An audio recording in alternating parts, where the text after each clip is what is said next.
আসসালামু আলাইকুম সুপ্রিয় দর্শক, কিভাবে পারফেক্টভাবে তৈরি করবেন বিয়েবাড়ির রোস্ট অল্প উপকরণে খুব ঝটপট। দেখতে পারছেন রোস্টটা কতটা সুন্দর আর কতটা লোভনীয় হয়েছে। একদম বিয়েবাড়ির চাইতেও কিন্তু বেশি মজা হয়েছে এই ঘরে তৈরি রোস্টটি। আর খুব অল্প মশলা এটাকে আমি তৈরি করেছি। ঝটপট যে কোনো বাসায় মেহমান আসলেই এটাকে আপনি তৈরি করে নিতে পারেন। তো চলুন এই রাজকীয় স্বাদের রোস্টটি আমি কীভাবে তৈরি করেছি সেটা আপনাদের মাঝে শেয়ার করি। আর ভিডিওটি ভালো লাগলে একটি লাইক দিয়ে কন্টিনিউ করবেন। বেশি ভালো লাগলে চ্যানেলটি সাবস্ক্রাইব করে আমার পাশেই থাকবেন। এখানে আমি নিয়ে নিলাম দেশি মুরগি, আপনারা চাইলে যে কোনো মুরগি এখানে ব্যবহার করতে পারেন। আমি এখানে আমার পরিমাণ মতো 5 পিস নিয়ে নিলাম। এখন দিয়ে দিচ্ছি আমি স্বাদ মতো লবণ আর হালকা একটু হলুদ মেখে আমি এটাকে ভেজে নেব। আপনারা যদি পারেন এখানে একটু লেবুর রস দিয়ে দিতে পারেন। আমি যেহেতু ঝটপট করছি সেজন্য কিন্তু সেইভাবেই দেখানোর চেষ্টা করছি। আপনাদের হাতে সময় থাকলে একটু লেবুর রস দিয়ে দিতে পারেন।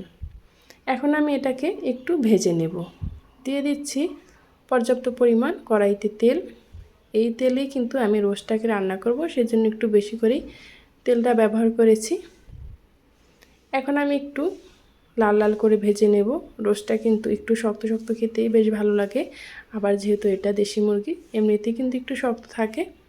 ব্রয়লার মুরগি হলে এই সময় একটু কড়াভাবে জাল করে নেবেন, তেলটাকে একটু গরম করে। তারপর যদি আপনি মুরগির মাংসগুলো ভেজে নেন তাহলে উপর থেকে শক্ত, ভিতর থেকে কিন্তু নরম হবে। রোস্টটা খেতে বেশ ভালো লাগবে।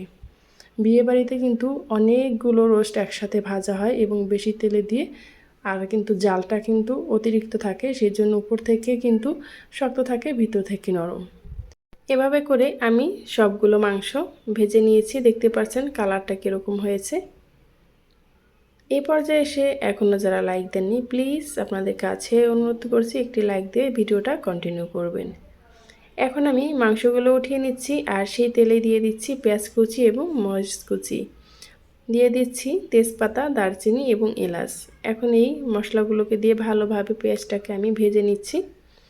এখন এখানে দিয়ে দিচ্ছি আদা বাটা 1 টেবিল চামচ, রসুন বাটা 1 টেবিল চামচ পরিমাণ মতো। এখন দিয়ে ভালোভাবে আবারও মশলাটাকে ভেজে নিচ্ছি। দিয়ে দিচ্ছি স্বাদ মতো লবণ, দিয়ে দিচ্ছি 1 টেবিল চামচ বাদাম বাটা আর 1 টেবিল চামচ পরিমাণ টক দই, দিয়ে দিচ্ছি 1 টেবিল পরিমাণ টমেটো সস।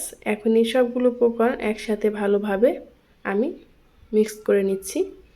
তারপর দিয়ে দিচ্ছি 1 চামচের মতো জিরা ও ধনিয়া গুঁড়ো, সাথে দিয়ে দিচ্ছি 2 টেবিল চামচ পরিমাণ রোস্টের যে মশলাটা থাকে সেইটা। এখন আমি এখানে ভালোভাবে মশলাটাকে কষিয়ে নিলাম।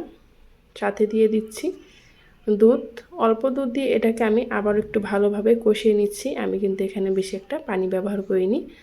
দেখতে পাচ্ছেন মশলাটা কিন্তু খুব সুন্দরভাবে কষানো হয়ে গেছে। আমি এই মশলাটাকে 6 থেকে 7 মিনিট মিডিয়াম আঁচে রেখে কষিয়ে নিয়েছি। অবশ্যই মশলাটাকে খুব সুন্দরভাবে কষাতে হবে। এই মশলাটা যত সুন্দরভাবে কষিয়ে নেবেন রোস্টটা কিন্তু খেতে তত ভালো লাগবে। এখন যে ভেজে রাখা মাংসগুলো ছিল সেটা কিন্তু আমি দিয়ে দিচ্ছি। এখন একটু উল্টে পাল্টে মশলার সাথে মিশিয়ে নিচ্ছি। এটা যেহেতু দেশি মুরগি বেশি কিন্তু কষানোর প্রয়োজন নেই। মশলাটাকে ভালোভাবে কষিয়ে তারপর এই পর্যায়ে এসে ঝোলটা দিয়ে দিলে হবে। এখন আমি এখানে দিয়ে দিচ্ছি হাফ লিটারের মতো দুধ, দিয়ে দিচ্ছি কাঁচামরিচ। আপনারা চাইলে এখানে পানিও ব্যবহার করতে পারেন, তবে কিন্তু রোস্টটা দুধে রান্না করলে বেশি ভালো লাগে। এখন আমি এটাকে রান্না করে নিলাম 25 থেকে 30 মিনিট। যেহেতু এটা দেশি মুরগি সেজন্য কিন্তু আমার অনেকটা সময় লেগেছে। ব্রয়লার মুরগি হলে কিন্তু 10 থেকে 15 মিনিটের মধ্যে এটা হয়ে যাবে। কিন্তু একই প্রসেসে যদি আপনি রান্না করেন তাহলে এটার স্বাদ যেন বিয়েবাড়ির চাইতেও বেশি হবে। এখন আমি ভালোভাবে একটু নেড়েচেড়ে মিশিয়ে দিচ্ছি। দেখতে পাচ্ছেন আমার হাঁড়িটা একটু ছোট, সেজন্য সমস্যা হচ্ছে।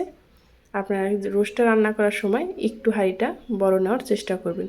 আর এটা গ্রেভিটা দেখতেই পাচ্ছেন কতটা সুন্দর আর কতটা ইয়াম্মি লাগছে দেখেই। আমার হাতে খুব কম সময় ছিল সেজন্য কিন্তু আমি পেঁয়াজটা বেরেস্তা করে দেইনি। আপনারা চাইলে কিন্তু পেঁয়াজটা বেরেস্তা করে দিলে এর স্বাদ আরও বেশি হয়ে যাবে। এই তো এখন আমি এটাকে পরিবেশন করে নিচ্ছি। ঝটপট অল্প সময়ে কিভাবে আমি রোস্টটা রান্না করেছি দেখতেই পারছেন। আর এটার স্বাদ যেন হয়েছে অতুলনীয়। আপনারাও চাইলে এভাবে ঝটপট ঘরেই তৈরি করে নিতে পারেন বাসায় মেহমান চলে আসলে। আমার এই রোস্টের রেসিপিটা যদি আপনাদের কাছে ভালো লেগে থাকে তাহলে আবারও বলছি, নতুন এবং পুরাতন যে আপুরা ভাইয়ারা এখনও চ্যানেলটি সাবস্ক্রাইব করেননি, আমার এই ছোট্ট চ্যানেলটিকে সাবস্ক্রাইব করে পাশে থাকা বেল আইকনটা ক্লিক করে রাখবেন, যাতে করে যে কোনো সহজ এবং নতুন রেসিপি আপলোড করা মাত্রই আপনার কাছে নোটিফিকেশন পৌঁছে যায়। এই পর্যন্ত যারাই আমার সাথে ছিলেন তাদেরকে জানাই অসংখ্য ধন্যবাদ। দেখতে পারছেন রোস্টটা ঠান্ডা হওয়ার পরও কালারটা কতটা সুন্দর। পরবর্তী ভিডিও পর্যন্ত সবাই ভালো থাকবেন, সুস্থ থাকবেন। আল্লাহ হাফেজ।